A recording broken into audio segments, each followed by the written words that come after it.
Ruy Teixeira is a foremost American political intellectual. He's a gadfly, angrily buzzing about the heads of Democratic Party establishment figures in office and in the network of think tanks and such that provide most of the party's thought.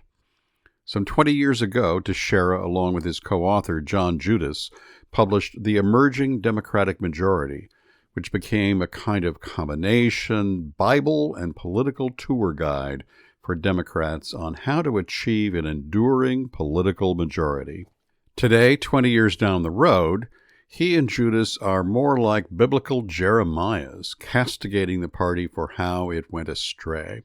And they have a new book out, Where Have All the Democrats Gone?, which is their new field guide to the Democratic Party. If you are a part of our political life at all, and whether you are a Democratic stalwart or not, you must read this book because of its sweep and challenges. It combines a history of our politics from the time of the Great Depression to the midst of Biden's presidency, along with extended essays on 4 directions today's Democratic Party has taken, which they think are deeply mistaken. I have already posted the portion of my interview with Teixeira in which we discuss immigration, but today we're going to discuss the direction of the Democratic Party in general. I really don't want to say any more. I don't want to put words in his mouth. Instead, I'll ask Teixeira to make his own presentation.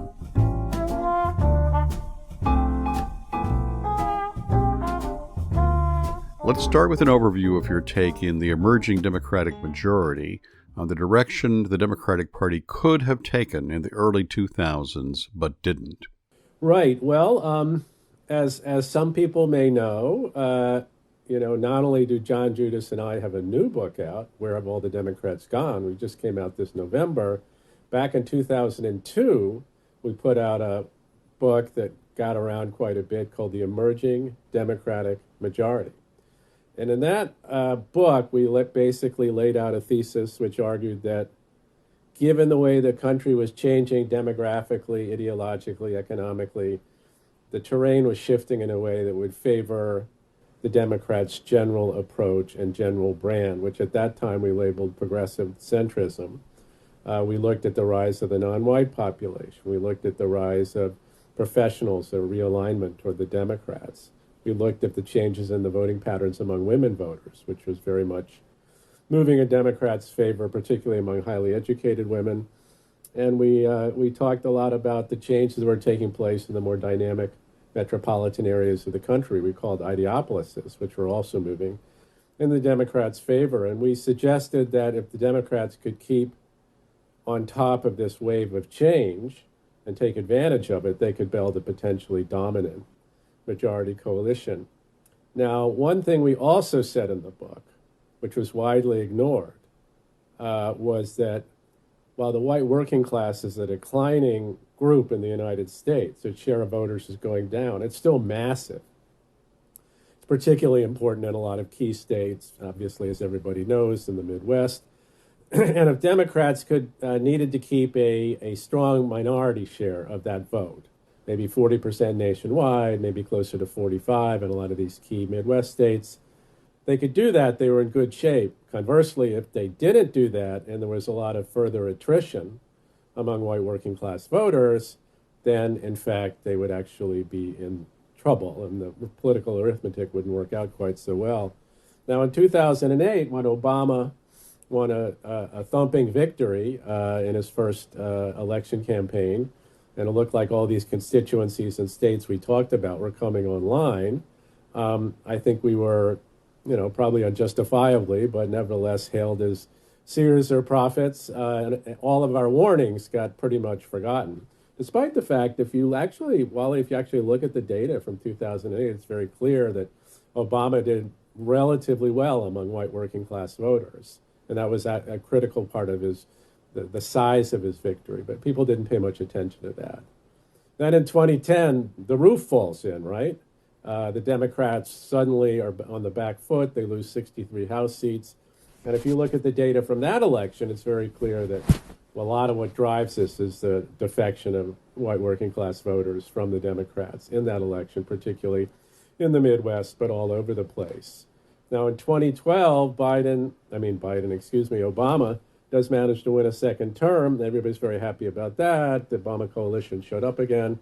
But importantly, what people ignored was that Obama ran a sort of populist campaign against Romney, the plutocrat, touting the auto bailout and other things. And he actually was successful in clawing back a lot of those white working class voters in the upper Midwest. And that was critical to his victory. He does not win without that shift.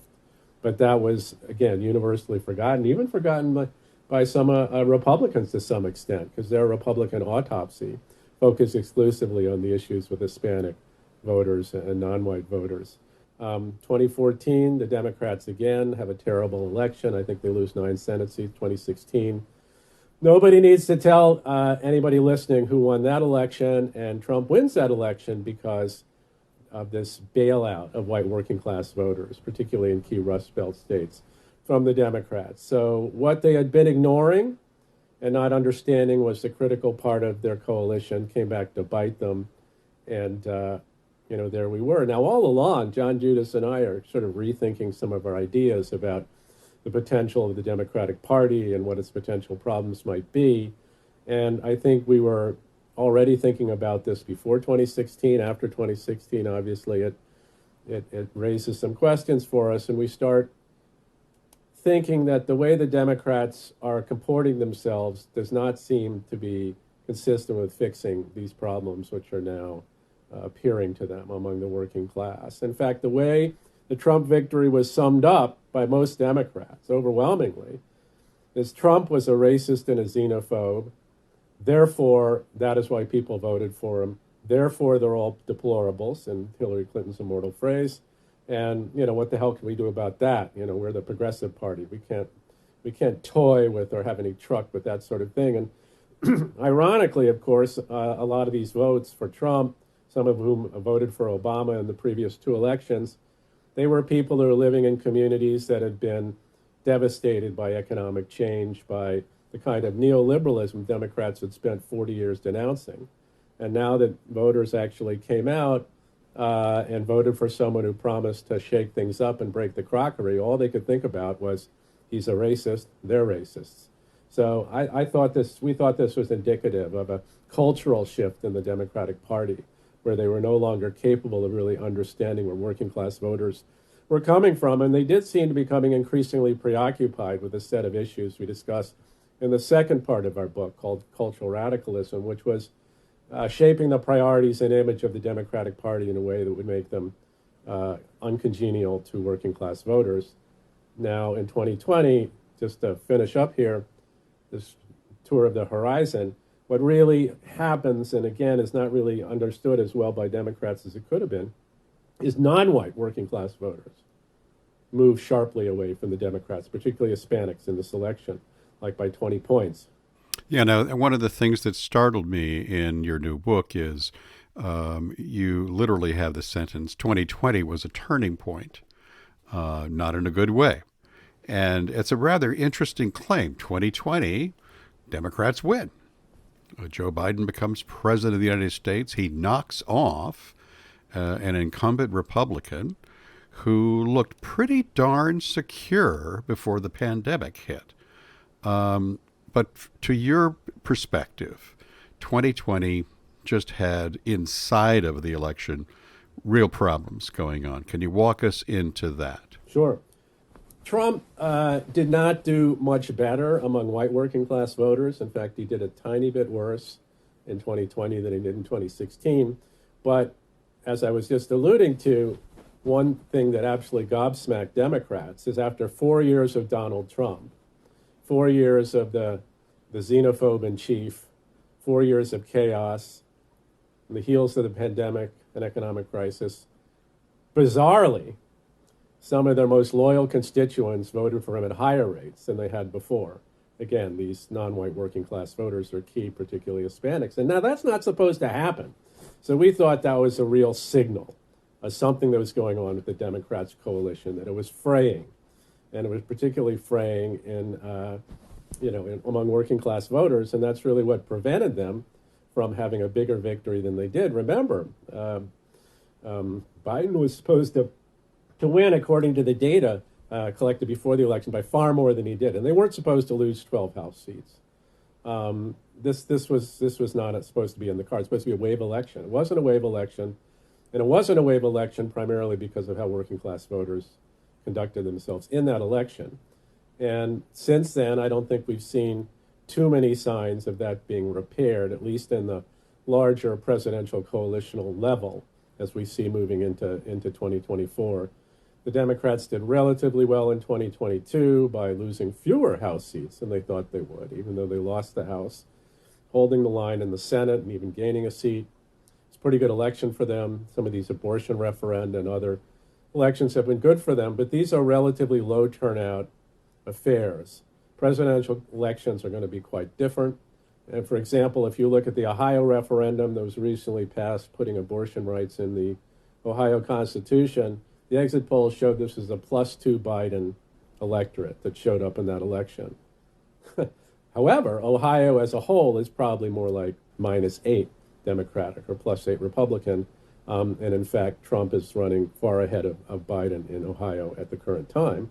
And I don't need to draw listeners' attention to what they've been hearing about already, quite a lot, I bet, which is how badly Biden is polling at this point, overall and in most key swing states. So that coalition that Democrats need to instantiate to actually beat Trump in 2024 seems to be leaking working class voters again in a big way. Now, that's not to say 2024 Biden can't win, but it does suggest he's got quite a challenge. Well, let's take that as a jump-off point to spend a bit of time on, in greater detail, 2024. You just wrote up a new liberal patriot essay. And by the way, for those folks who are listening, if you want a steady stream of some of the most interesting political thinking that's going on in the country, subscribe to the Liberal Patriot, get it online. You're going to find a lot of fascinating stuff there. You just posted a piece discussing the polling in depth in two particular states, Michigan and Georgia. And some of the stats there curled my hair. I don't have any hair to curl, but I get you. I was waiting for that one. What? Give us a taste of what you just authored.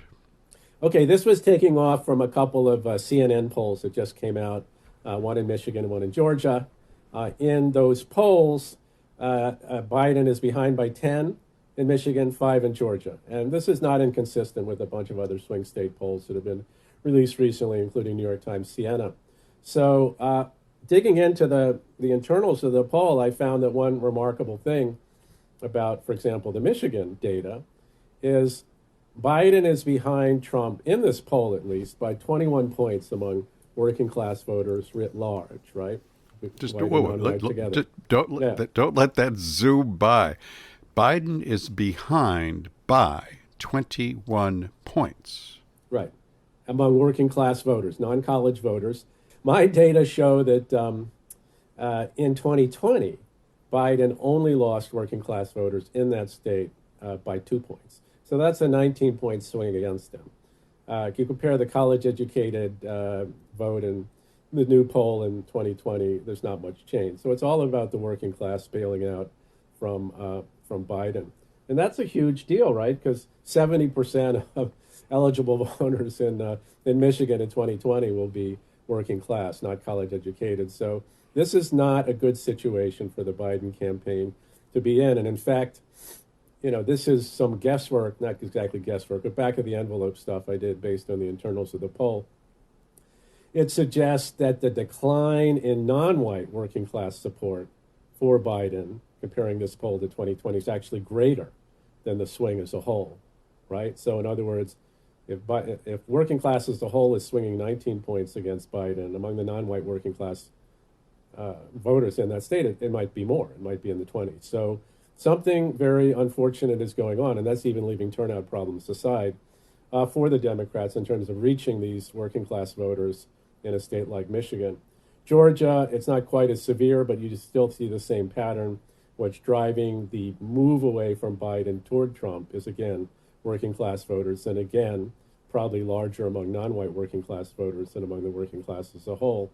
So this just underscores the point I was previously alluding to, Wally, that the Democrats' image, their brand, how they sell themselves is just not working with the working class as a whole, not just white working class voters, which used to be their problem, but they're increasingly losing support among what should have been the most loyal constituency, non-white working class voters. And that really undercuts their coalition because a lot more working class voters than college educated voters.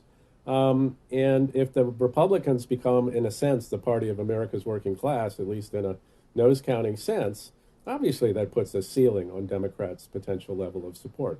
Doesn't mean they can't win an election. I mean, Biden may squeak through in this coming election, but it calls their entire political offer into question because Democrats historically have done best when they're the party of the ordinary American, the common man and woman, the working and middle classes.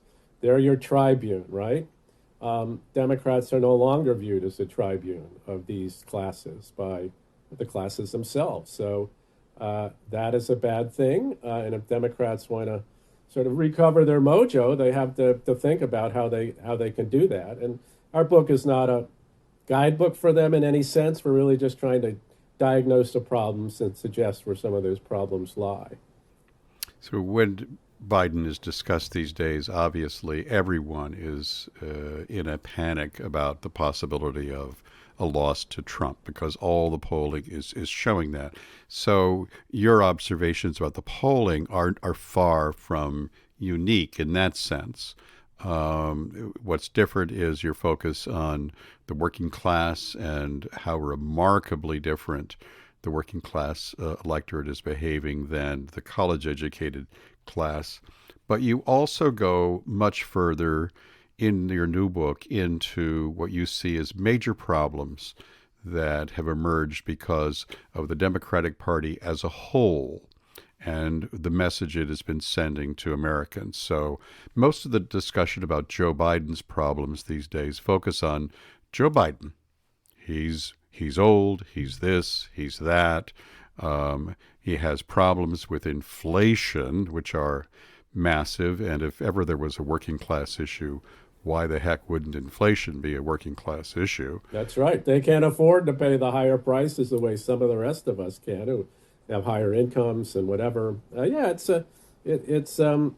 mean, it is striking, Wally, I think, how underestimated this was by a lot of Democrats as it was going on. Oh, it's transient. It's going to go away. And everything will be groovy. Trust us. I know. Yeah, I don't know. And then on top of that, the way the sort of expert commentator groups were mystified by the fact that when inflation goes down, so it hits 8% inflation a year, it goes down to 7, it goes down to 6, and they expect that the electorate's going to be saying, this is great, inflation is going down. And they're mystified by the fact that folks don't seem to give a darn about that because all they're focused on is what I see every week when I go to the grocery store, which I will do after this interview. And I compare bread prices, milk prices, egg prices with what they were a year ago. They're a lot more, and they're not going down. So for ordinary working folks, inflation didn't go away. It's permanent. It happened. Right. So.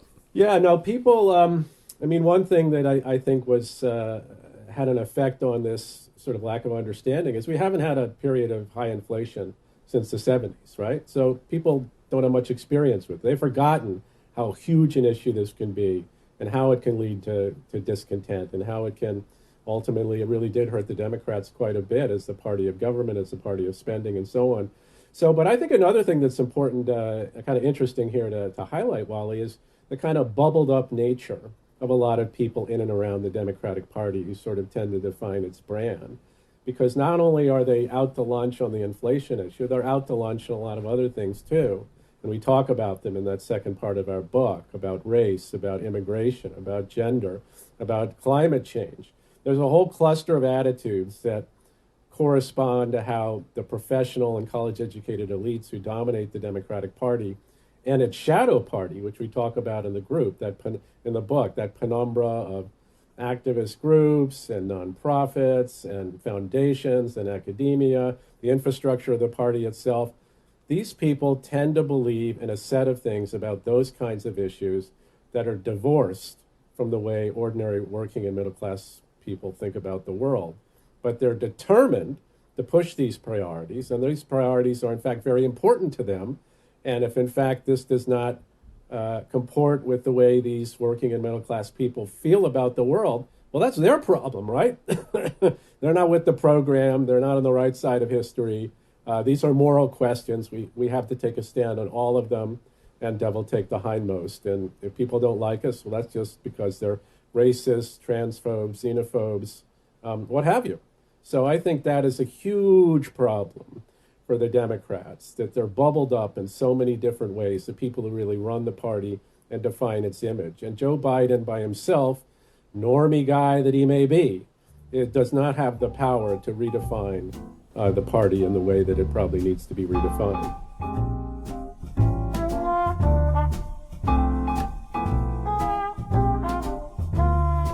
That concludes the second part of my interview with Teixeira. Previously, we discussed the issue of immigration. You can check out that conversation in a prior episode.